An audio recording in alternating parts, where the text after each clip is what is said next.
नीट परीक्षा पेपरफुटी आणि त्यामुळे निर्माण झालेल्या गोंधळाबाबत देशामध्ये संपूर्ण वातावरण पेटलेलं असताना आता उद्धव ठाकरे आणि राज ठाकरे हे बंधू पुन्हा एकदा या मुद्द्यावरून एकत्र येणार आहेत।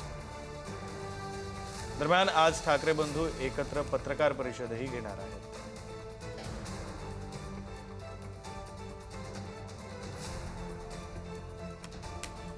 प्रतिनिधी धनंजय दळवी आपल्यासोबत फोन लाईनवरून जोडले गेलेले आहेत, सविस्तर तपशील देतील। धनंजय,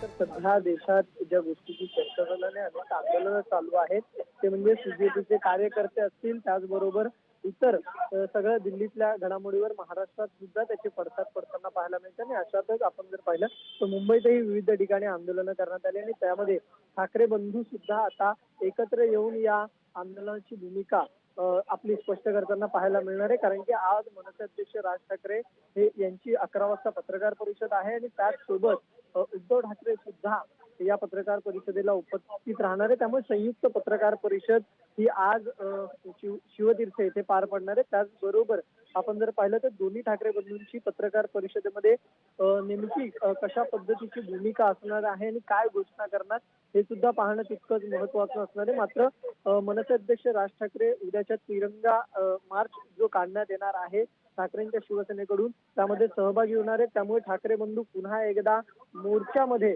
पाहायला मिळणार आहे। विद्यार्थ्यांच्या न्याय हक्कासाठी हे ठाकरे बंधू एकत्रित आलेले आपल्याला विक्रम पाहायला मिळणार नाही। या सगळ्याच्या आधी आपण जर पाहिलं तर मनसे नेते आणि सरचिटणीस असतील यांची शिवतीर्थ येथे 10:30 वाजता बैठक पार पडणार आहे आणि या बैठकीनंतर राज ठाकरे आपली भूमिका मांडताना आपल्याला पाहायला मिळणार आहे आणि याचसोबत उद्धव ठाकरे सुद्धा उपस्थित असणार। त्यामुळे ठाकरे बंधूंची ही संयुक्त पत्रकार परिषद 11 वाजता दादरच्या शिवतीर्थ राज ठाकरे यांच्या निवासस्थानी पार पडेल आणि यामध्ये नेमकं विद्यार्थ्यांवर झालेला लाठीचार्ज असेल किंवा गेल्या काही दिवसांपासून ज्या पद्धतीने दिल्ली असेल, मुंबई असेल, देशातील कानाकोपऱ्यात जे विद्यार्थ्यांची आंदोलनं सुरू आहेत त्या सगळ्या संदर्भातली नेमकी कशा पद्धतीची भूमिका आणि भाष्य हे दोन्ही ठाकरे बंधू करतात ते सुद्धा पाहणं तितकंच महत्त्वाचं असणार आहे। विक्रांत, धन्यवाद धनंजय दिलेल्या या सविस्तर माहितीसाठी।